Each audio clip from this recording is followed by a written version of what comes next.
हैकल सुलेमानी की तामीर के लिए सुर्ख बिछी की। हैकल सुलेमानी की तामीर के लिए सुर्ख बिछी की। सही व नीवा का अकीदा है कि जब तक हैकल सुलेमानी की तामीर नहीं होती उस वक्त तक मसीहा दुजाल इस दुनिया में तशरीफ नहीं लाएगा। हैकल सुलेमानी की ये तीसरी तामीर होगी जो सही व नीवा के नज़दीक आखिरी है।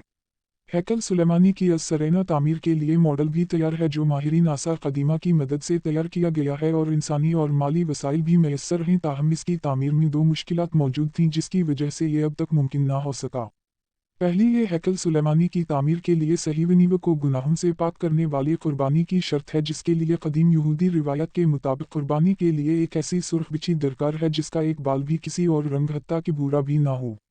दूसरी दिक्कत हैकल सुलेमानी के तामीर का मकाम है। सही व नीवा के मुताबिक हैकल सुलेमानी को जिस मकाम पर तामीर किया जाना है वो वही मकाम है जहाँ पर उस वक्त मस्जिद अक्सी मौजूद है। यानी हैकल सुलेमानी की तामीर का साफ और सीधा सा मतलब मस्जिद अक्सा की शहादत है। अगर मस्जिद अक्सा महज मुसलमानों का मुक़द्दस मकाम होता तो हैकल सुलेमानी की तामीर होती या ना होती, मगर सहीवनी उसे अब तक शहीद कर चुके होते। ताहम ये मुसलमानों के साथ साथ ईसाइयों का भी मुक़द्दस तरीन मकाम है। यही वजह है कि सहीवनी को इसकी शहादत के लिए बाकायदा माहौल बनाना पड़ रहा है।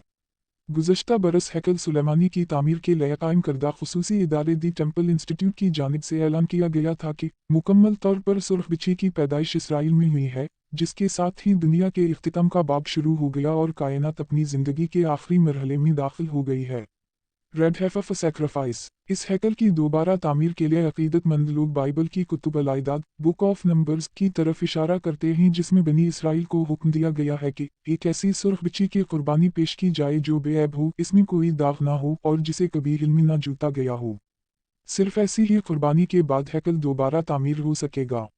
इदारे का कहना था अब यरूशलेम में तीसरे मुबिद की तामीर होगी जिसके सामने इस बिछी की कुर्बानी पेश की जाएगी और फिर मसीह दुजाल का ज़ुहूर हो जाएगा। इन सुर्ख बिछियों को मकबूजा बीत अल-मक़दस लाने में अहम किरदार यतशाक मामू ने अदा किया है, जिनका ताल्लुक़ यौवन यरूशलेम नामी यहूदी ग्रुप से है और ये ग्रुप कदीम शहर में हैकल की असरना तामीर के लिए परज़म है। यतशाक मामू के मुताबिक सुर्ख बिछी की अमरीका से बरामद पर सख्त मुमानत के सख्त कवानीन को नरम करने के लिए बिच्छू की बतौर पालतू जानवर दर्जा बंदी उन सुर्ख बिछियों को मकबूजा बीत अल-मक़दस लाने में अहम किरदार यतशाक मामू ने अदा किया है, जिनका ताल्लुक़ यौवन यरूशलेम नामी यहूदी ग्रुप से है और ये ग्रुप कदीम शहर में हैकल की असरना तामीर के लिए परज़म है। अब इन गायों को मकबूजा बीत अल-मक़दस पहुंचा दिया गया है जहां एक वसी व अरीज़ सफ़ेद रंग के कुर्बानगाह पर ले जाकर उनकी कुर्बानी पेश की जाएगी। यह कुर्बानगाह जैतून के पहाड़ के सामने है जहां जल्द ही इन गायों को जलाया जाएगा।